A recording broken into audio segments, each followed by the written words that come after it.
when you go to a city council and you say, hey, I want to do something that's out of the box and that it's not ordinary, a lot of city councils say, hey, we want to avoid that. Let's just continue to do the traditional ways, and that way we don't make mistakes. Our mayor has been hyper-focused on, net zero and achieving these goals for not only, for the city, but for, global purposes, because he's a firm believer in global warming. And, all those factors add up to the fact of saying, it's worth taking the risk.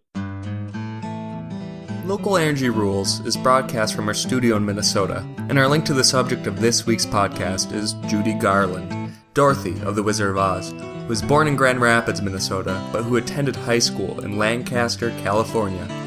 Comparing solar development between Minnesota and Lancaster is a lot like comparing Kansas and Oz, because Lancaster is now getting more than half of its city peak demand from solar. That includes almost 100% solar for city-owned operations.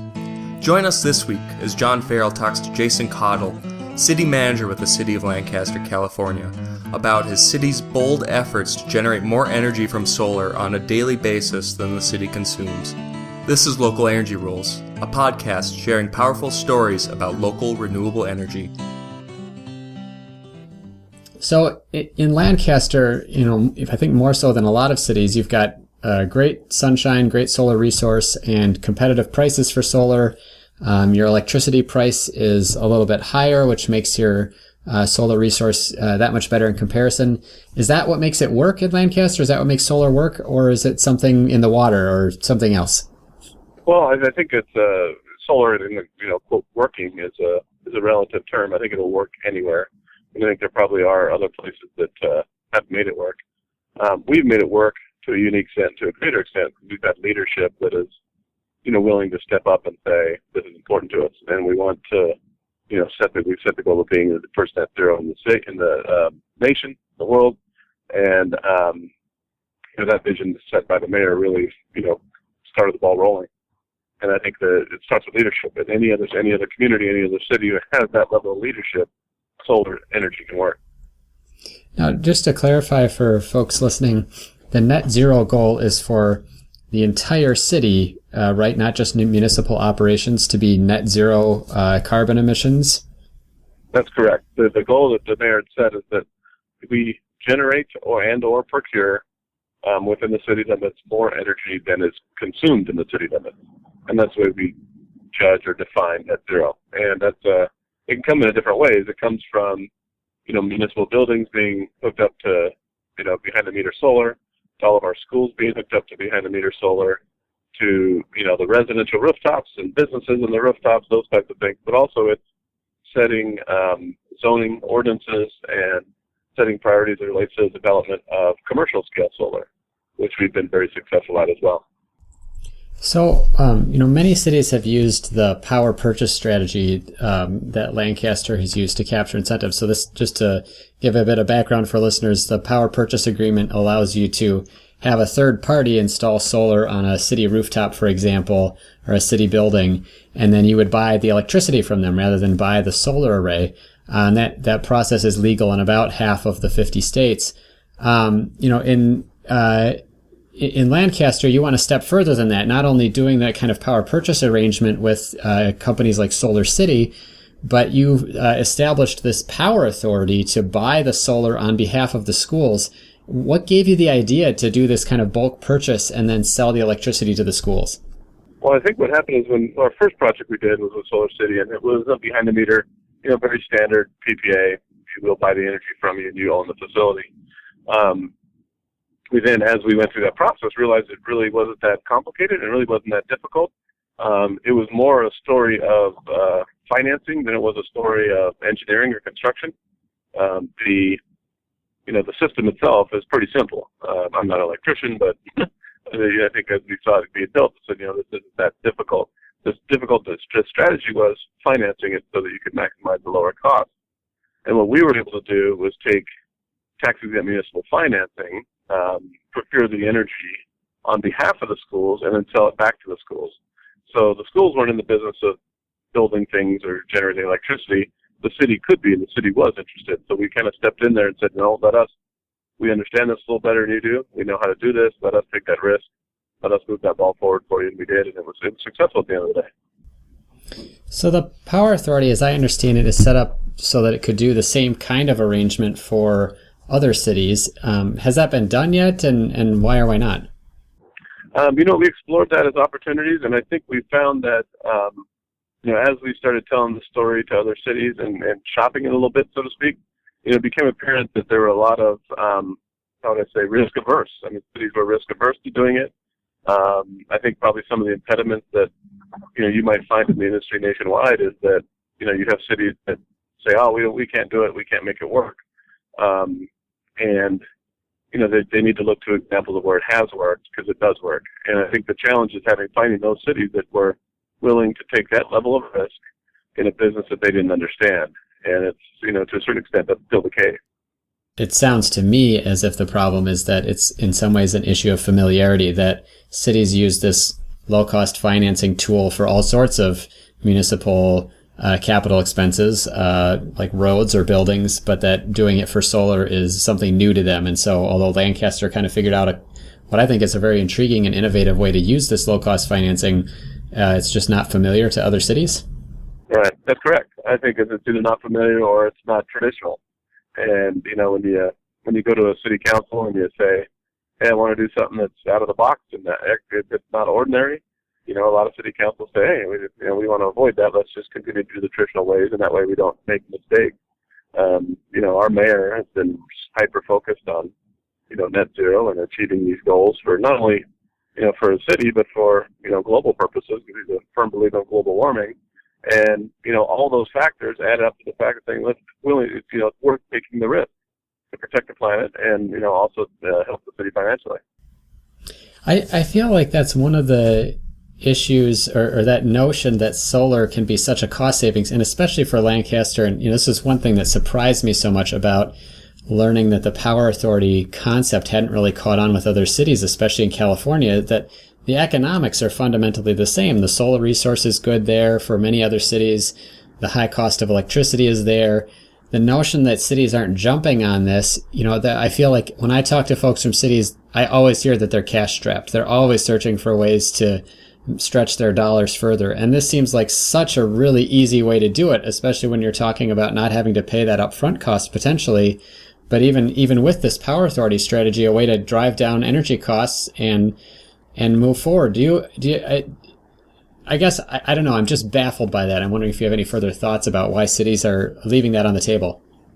I don't know. I think what happens is, we sometimes are our own worst enemy as cities, or I guess governments for that matter, is, I still have cities calling me saying, hey, you did that solar on your city hall, how did you do that?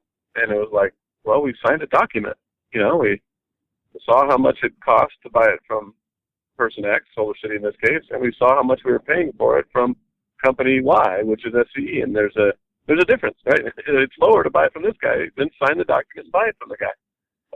I think sometimes we get hung up on, we got to do an RFP, we got to do the analysis, and we have some engineer telling us what type of panel we need, and how many, did you go down the warranties and all this other different stories. So we end up getting, we end up getting distracted by all these other bureaucratic processes that we don't need to be distracted by. It's a simple formula. How much does it cost from person Y and how much does it cost from person B? And then go do it. So, we do that to ourselves, though.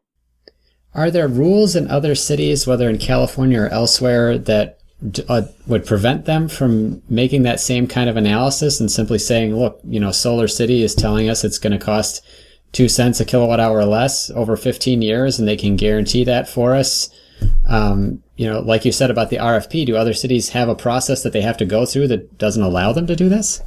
No, the state actually allows you to do what they call EPC contract for energy efficiency and energy procurement without a competitive bid process. Even you don't even need to bid it out. So you can just pick whoever you want to do it. Now what happens is a lot of places do an informal bid, but what happens in most cases is people get so wrapped around the axle about how they procure this energy, and how do you bid something, how do you spec something, how do you, that they never end up moving forward at all. I think unlike a lot of cities around the country, the cost of solar is not as much a major barrier, in part because of the third-party financing options where you don't have the upfront cost. If not cost, what is the biggest barrier to Lancaster continuing to push ahead with maximizing its solar potential? Is it policy? Is it bureaucratic? Or do you really not feel like there is a barrier? No, from the standpoint of the barrier, what we've already done, the behind the meter, the residential rooftop solar, the ordinance to require solar on every home, all those things, there were very little barriers, but we found that the challenge was getting to the net zero goal, is that you're only going to have a certain number of people who want to put solar on the roof. You're only going to have a certain amount of city facilities you can put solar on. You get to a point where I guess you picked all the low-hanging fruit, so to speak. So what else is there to do to get to that next level? We've got, I think we're close to 40 or 50% of our goal. Well, how do we get the next 50% of our goal? When all the rooftops are maximized and all the parking lots have solar on them, and the reality is we've just begun, and we're going to start selling energy in May. We've formed what they call the community choice aggregation. It's the first city in California to do it. It's the third CCA behind Sonoma and Marin. But basically what that does is we become the procurer of all of our energy for all of our citizens. So we've aggregated all of their load and purchase it on their behalf. That gets us to that next level where we can actually get to 100% net zero. And that was, I don't want to say there's a barrier there, but this mechanism allows us to accomplish that goal. Yeah, I've talked with some other folks, both from Marin County and from San Diego, where they're looking at using this same policy option. And just so people understand, the concept here is essentially that you get to replace the utility in terms of choosing where your energy supply comes from, so that instead of not just having to offset at the point of use, like on the rooftop, you can actually say, for all of the energy that's coming into our city, we're going to make the decision about where it comes from, whether that's a coal plant, a natural gas plant, a hydro dam, or a solar project. Right, and actually, our product to start is going to be what we call 35% renewable, based on California standards. So that the current standard is 20%. So automatically, our base product will be more renewable product than our competitor, or the competitor, I should say, a competitor, but the existing utility, which is SCE, and we're going to have a 100% option. For $10 a month, a citizen can choose to go 100% renewable for just $10 more a month. A flat rate, $10 more a month, regardless of how much you use. So it's those kind of choices, those kind of opportunities that get us to that net zero. Now, we hope to start adding in additional renewable content. We're actually negotiating what we call a utility scale local energy development as we speak, so that we can actually procure our energy and develop our energy locally from solar panels that are within the city limit. Well, that, I know one of the strategies that's been used for that, at least on the fringes in Marin County, is they have a feed-in tariff program where they do kind of a standardized contract. So it's not just one contract with one big supplier, but a standardized contract where you could buy from a lot of potential suppliers.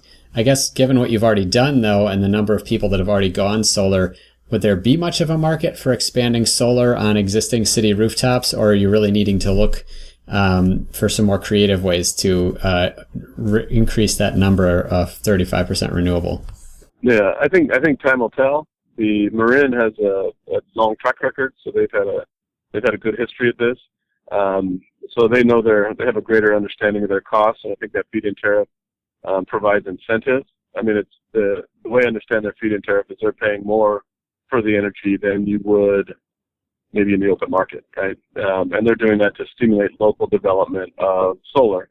We don't have the problem with space or sun, so it's a little different market dynamic in the sense that we're paying really, really cheap energy costs for our solar energy. So the feed-in tariff concept, maybe the marketability, the finances aren't the same as in Marin, but over time we'll explore that. But our idea is that we hope that anybody who wants to generate a kilowatt of energy at a reasonable price will buy from us locally. So for that guy who has an extra 5 acres and he wants to put a solar array on it and sell it to power, yeah, we'd be interested to look at and talk to those kind of people. kind of create a cottage industry, so to speak. Mm-hmm. You mentioned that the product from the community choice aggregation for Lancaster is going to be 35% renewable, which is more than Southern California Edison. And I know in a couple of other cases, the communities that have done this have also managed to be competitive on price. Is that the case for Lancaster as well? Correct. Our price is going to be 3% cheaper to start than Edison. They are doing some rate increases. Hopefully this week we might see whether they actually get a rate increase approved, another rate increase approved. So that'll increase that savings amount. At the same token, there's 19,000 households in the community that will save 15%. It's a unique thing in the Edison tariff that allows these 19,000 people to save more. So in some cases, we have businesses and residents that are saving, 3%, and we have others that are saving up to 15%, depending upon the rate structure. So, looking back at this in terms of the big picture for cities and their pursuit of solar energy, specifically on municipal buildings and for municipal use, if you could change one policy, local, state, or federal, whether that's for California and for Lancaster, or, if you feel like you've got all of the policies in place, what would be the policy that you would want to see in place for other cities and other states to help them move forward? There is one thing, for California, and I don't know what's going to happen with other states, but from a California perspective, there's one thing that makes it most difficult to form a CCA. And the CCA is not the panacea, but I believe the CCA has the opportunity to change the way we do our energy statewide. The reason people haven't done it is, one, we've talked about them being risk averse. We've talked about, challenges in understanding the business model, those types of things. Those aren't necessarily policy changes. Those are just, more people have to do it and more people need to get comfortable with it. But the policy-specific changes, there's an exit fee that Edison charges to our citizens, right? And so that 3% savings that we talked about would look more like 15% savings if that exit fee was gone. Now, that exit fee is about $0.01 a kilowatt hour on the demand side, or on the demand side of the bill, that goes directly to Edison. In theory, it's for the departing load. They call it a departing load charge, right? You're taking your load away from us, and therefore, you need to pay for the load we already procured for you in the future. Well, this is an extreme impediment. I mean, from a 3% savings to a 15% savings, if this were gone, if this PCIA charge, they call it, were gone or it went away, there'd be a far greater opportunity for CCA to form in California.